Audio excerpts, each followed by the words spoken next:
नमस्ते। पहाड़ आंसू भाई का जो गांव है वो इसमें पुनः खतरे में आ गया है, क्योंकि बड़े बड़े बोल्डर पहाड़ों से गिर रहे हैं। ऊपर की भी ज़मीन नीचे धंस रही है और नीचे की भी ज़मीन धंस रही है। बीच में उनका गांव एक दो पाटों के बीच में चक्की की तरह पिसता चला जा रहा है। तो अगर कोई भी शेयर कर दे और ज़्यादा से ज़्यादा लोगों तक पहुंचा दे तो उनके गांव तक अगर एक अच्छी व्यवस्था हो जाए जिससे कि उनका गांव सिक्योर हो जाए, तो हम एक और गांव को धंसने से बचा सकते हैं। यही मेरी आप लोगों से पहली बार ही स्पष्ट रूप से कह दे रहा हूं, तो कि ज़्यादा से ज़्यादा आप लोग भी। दोस्तों, मेरा नाम है सत्य प्रकाश तिवारी। आप देख रहे हैं शिल्पा इलाहाबादी, जो एक महीने के दौरान चाहे उत्तराखंड में क्लाउड बस्ट हो, भूस्खलन हो, बादल फटना हो, तबाही का जो मंजर हमने आपने देखा। आज भी 4 जगहों पर बादल फटे हैं, 4 जिले प्रभावित हुए हैं। आने वाले 24 घंटे और 1 हफ्ते उत्तराखंड के लिए बहुत ही क्रूशल होने वाले हैं। साथ ही साथ दोस्तों, उत्तराखंड की बात छोड़िए, अगर हम बात करें पूरा पहाड़ी बेल्ट, कुल्लू मनाली में बार बार वही भूस्खलन, बादल फटने की घटना सामने आ रही है। साथ ही साथ ये मौसम देखिए हमारे यहाँ जो। नमस्ते पहाड़ भाई, वो मास्टर ऑफ जियोग्राफी हैं, तो अच्छी तरीके से देश दुनिया में होने वाले परिवर्तन, जलवायु परिवर्तन, मौसम किस प्रकार से आता है, वायु किस प्रकार से ट्रेवल करती है, ये सब जानते हैं।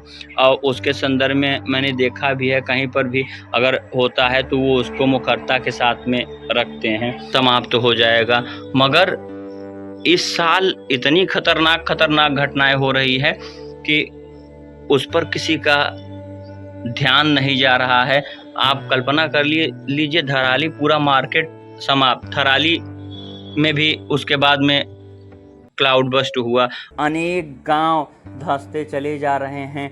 इंसान का अस्तित्व संकट में हो रहा है। इसके पीछे के कारण की आज हम समीक्षा करेंगे, जिसमें जलवायु परिवर्तन, ग्लेशियर का पिघलना, और ग्लेशियर के पिघलने से बादल उत्तराखंड में ही बन रहे हैं। पहाड़ों पर कृषि पर प्रभाव, वनस्पतियों पर प्रभाव, आर्थिक विकास के कारण भी कुछ समस्याएं दिए गए हैं। इस पर विस्तार से अध्ययन कर रहे हैं। सविस्तार से बहुत जल्द आप लोगों के सामने प्रस्तुत करेंगे कि उत्तराखंड राज्य की चुनौतियां, जंगलों में सबसे बड़ी विडंबनाएं, आग लगना, इसके बाद में जितने भी वृक्ष हैं, पारंपरिक वृक्ष, उनका संरक्षण कैसे किया जाए और उनकी हानि जो हो रही है वह कैसे रोका जाए।